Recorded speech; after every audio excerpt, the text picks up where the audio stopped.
नीलगिरी जंगल में हर सुबह सभी जंगलवासी एक साथ इकट्ठे होते थे। वे सभी रोज सुनहरे अंडे के दर्शन करते, फिर उनके दिन की शुरुआत होती थी। वो अंडा सभी जंगलवासियों के लिए बहुत ही ज्यादा खास था। रोज की तरह आज भी चिंकी गिलहरी सुनहरे अंडों को देखने गुफा में जाती है, पर अंदर का नजारा देखकर वो चौंक जाती है। अरे अरे, ये नहीं हो सकता। ये सुनहरा अंडा कहाँ चला गया?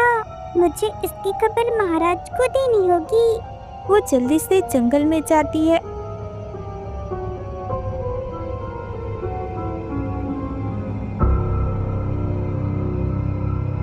और सभी जंगलवासियों को इकट्ठा करती है और उन्हें अंडे के खो जाने के बारे में बताती है। कहा था ना, मैंने कहा था इतना कीमती चीज को यूं ही खुले में मत रखो, अब लेके आना वो। शांति रखो, हम डर और गुस्से में बहकर कोई गलत फैसला नहीं ले सकते। जो भी हुआ है वो बेहद ही गंभीर है, लेकिन हमें ठंडे दिमाग से सोच समझकर काम लेना होगा। महाराज, चोरी किसी ने रात के अंधेरे में की है। ये कोई बाहर वाला नहीं हो सकता। मुझे लगता है जिसने भी ये किया है वो हमारे ही बीच है।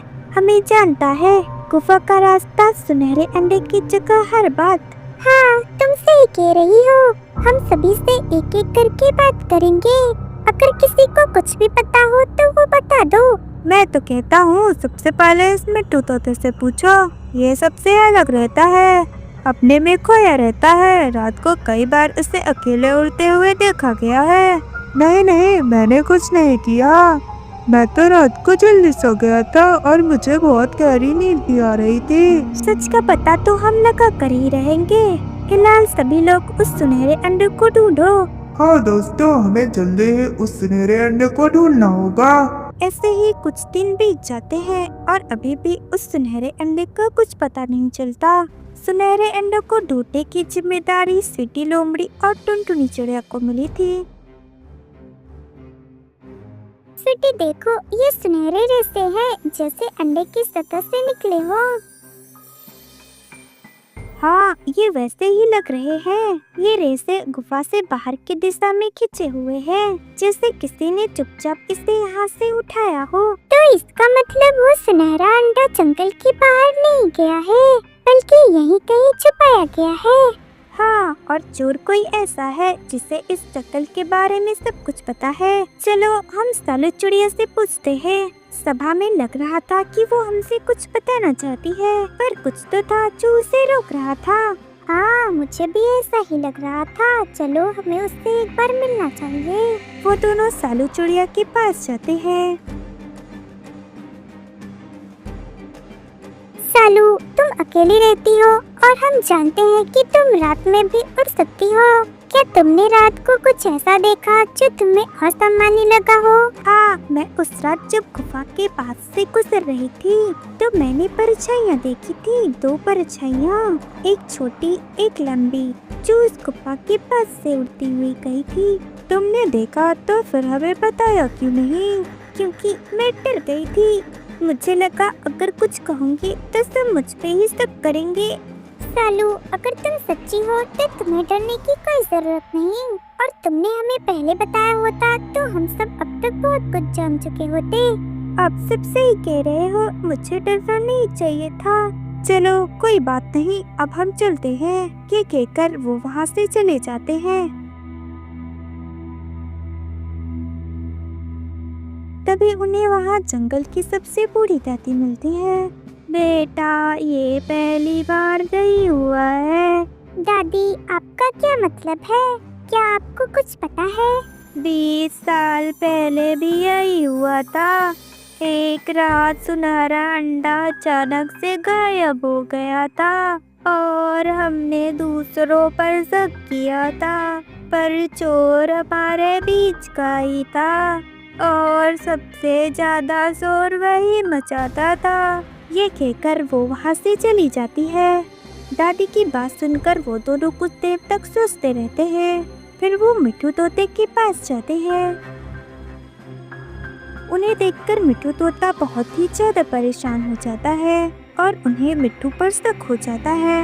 मिट्टू भाई, क्या आप हमसे कुछ छुपा रहे हो? अगर आप हमसे कुछ छुपा रहे हो तो हमें बता दो, नहीं तो बहुत देर हो जाएगी। और अगर हमने चोर को पकड़ लिया तो हम उसे कड़ी से कड़ी सजा दिलाएंगे।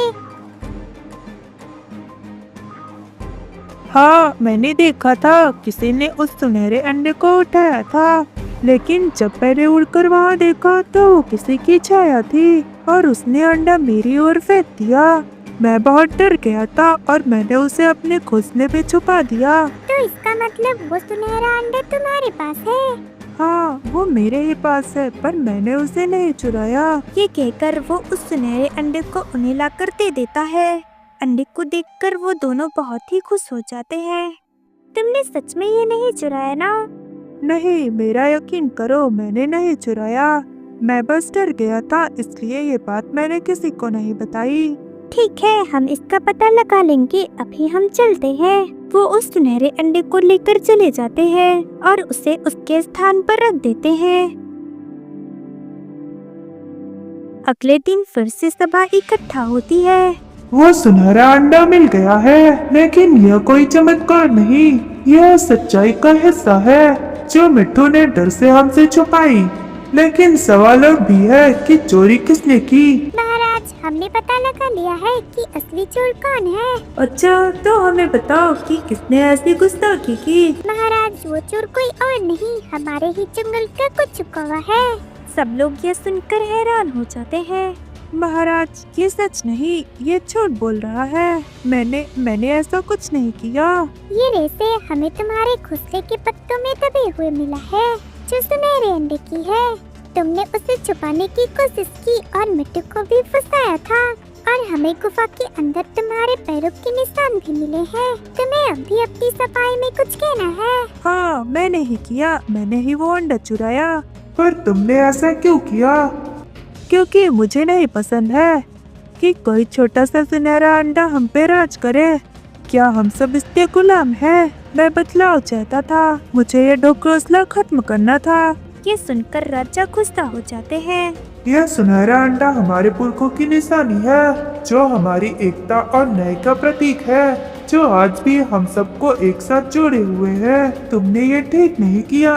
तुम यहाँ से चले जाओ और दोबारा अपनी शक्ल कभी मत दिखाना। कुछ कौवा अपने किए पर शर्मिंदा होता है और वहाँ से हमेशा के लिए चला जाता है, और सभी जंगलवासी पहले की तरह खुशी खुशी रहने लगते हैं।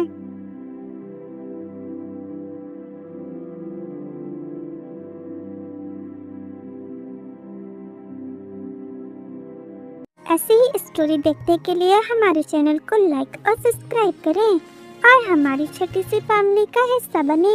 मिलते हैं एक नई स्टोरी के साथ।